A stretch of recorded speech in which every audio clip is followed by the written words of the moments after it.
T'agraden les novel·les de misteri? Voldries escriure la teva primera novel·la però et falten eines? Doncs avui et parlo d'una de les millors escriptores de novel·la negra de la història i a més t'explico tots els seus secrets. Segur que et serveix per fer la teva primera novel·la.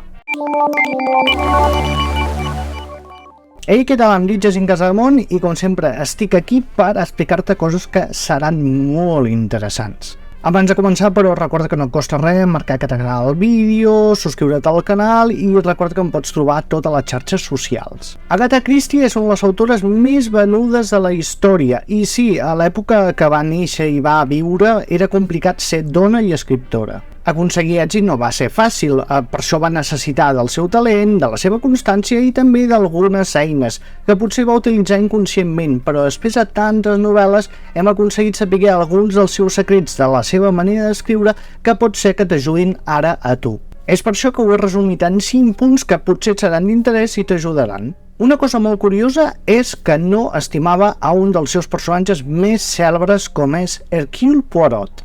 Tot i que bona part de les seves novel·les més exitoses tenen el detectiu belga com a protagonista, ella va admetre que no li queia bé el personatge, ja que era estirat, egocèntric, malcarat, una mica torracollons en definitiva. Al cap i a la fi no era més que una eina que utilitzava per resoldre els seus casos, i això ho has de tenir molt present. Sempre et diuen que el protagonista s'ha de semblar a tu perquè així et serà més fàcil poder escriure.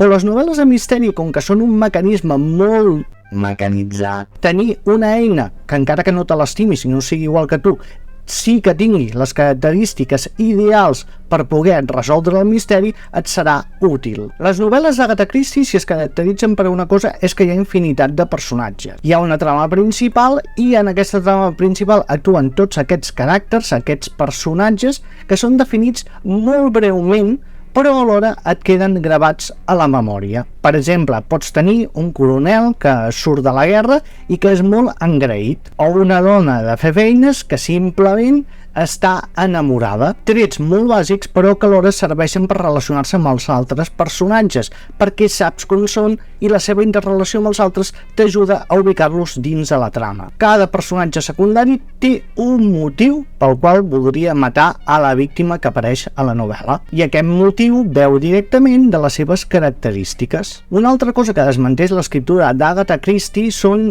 les seves trames. Normalment, quan escrius una novel·la, el més recomanable és tenir-la tota pensada. Hi ha gent que comença per l'inici, hi ha gent que comença pel final, tothom té un estil diferent. Christie sabia molt bé el final a l'hora d'escriure les seves històries, però el que feia és que no tenia l'assassí, no tenia el gran culpable, i el que feia era anar deixant pistes durant tota la història i després amb les pistes que havia deixat allà davant de tothom, que cada lector podia veure, amb aquelles pistes decidia qui tenia que ser el culpable. O sigui, primer no buscava el culpable i després posava les pistes, sinó que deixava pistes i després amb les pistes feia la manera més lògica de resoldre tot plegat. El que sí feia a les seves novel·les, que és molt interessant, és l'ús de verins. I això està extret directament de la seva vida personal, perquè Agatha Christie va ser infermera i s'encarregava d'on es guardaven els medicaments. I era una coneixedora molt profunda de tots els medicaments, verins i de més que corrien per allà. Sabia tots els seus efectes, com s'havien de subministrar, i això ho utilitza en moltes de les seves novel·les. Al igual que també el que va fer va ser ambientar novel·les en llocs tropicals,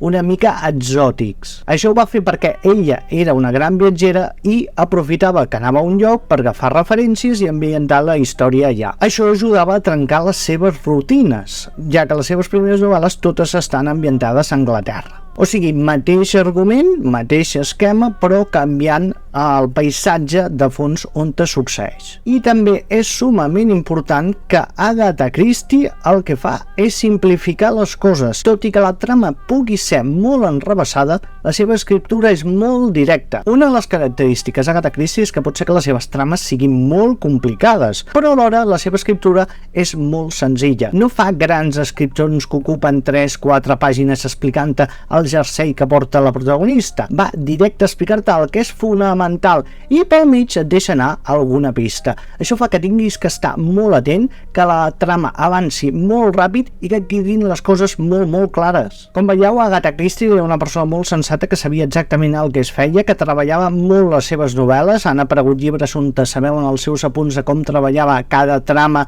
com pensava els títols i de més, i aquests petits detallets que potser poden passar per alt quan llegeixes les seves obres, jo te'ls he portat aquí perquè puguis aprofitar-los de cares a escriure la teva gran novel·la negra. Espero que t'hagi servit, marca aquí sota si t'ha agradat, deixa algun comentari si t'ha agradat el tema o vols que en desenvolupi algun altre, i recorda subscriure't i buscar-me per internet, estic a totes les xarxes socials. Vinga, porta't molt i molt bé i fins la propera!